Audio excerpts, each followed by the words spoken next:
We're in Moscow tonight. We're here to interview the president of Russia, Vladimir Putin. We'll be doing that soon. There are risks to conducting an interview like this, obviously, so we thought about it carefully over many months.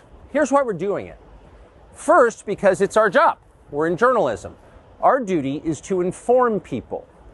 2 years into a war that's reshaping the entire world, most Americans are not informed. They have no real idea what's happening in this region, here in Russia or 600 miles away in Ukraine. But they should know. They're paying for much of it in ways they might not fully yet perceive. The war in Ukraine is a human disaster. It's left hundreds of thousands of people dead, an entire generation of young Ukrainians, and it's depopulated the largest country in Europe. But the long-term effects are even more profound. This war has utterly reshaped the global military and trade alliances, and the sanctions that followed have as well. And in total, they have upended the world economy. The post-World War II economic order, the system that guaranteed prosperity in the West for more than 80 years, is coming apart very fast, and along with it, the dominance of the US dollar. These are not small changes. They are history-altering developments. They will define the lives of our grandchildren. Most of the world understands this perfectly well. They can see it. Ask anyone in Asia or the Middle East what the future looks like. And yet the populations of the English-speaking countries seem mostly unaware. They think that as nothing has really changed. And they think that because no one has told them the truth.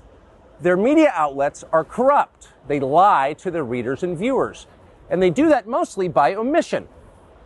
For example, since the day the war in Ukraine began, American media outlets have spoken to scores of people from Ukraine, and they've done scores of interviews with Ukrainian President Zelensky. We ourselves have put in a request for an interview with Zelensky, and we hope he accepts.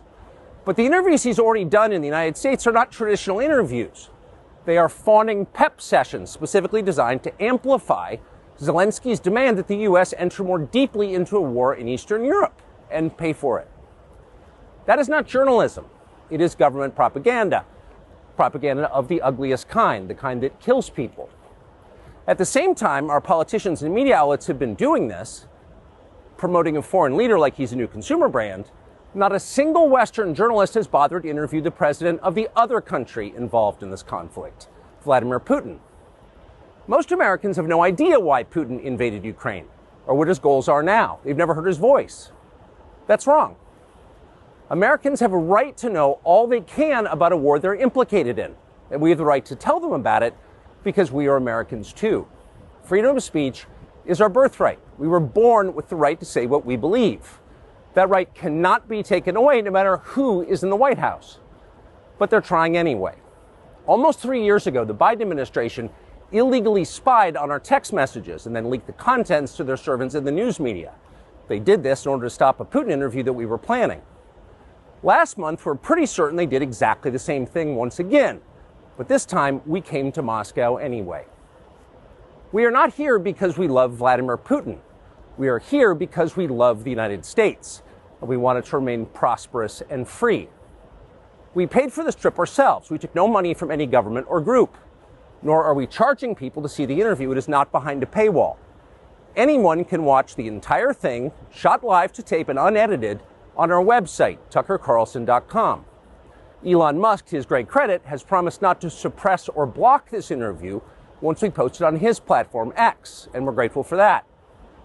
Western governments, by contrast, will certainly do their best to censor this video on other less principled platforms because that's what they do. They are afraid of information they can't control. But you have no reason to be afraid of it.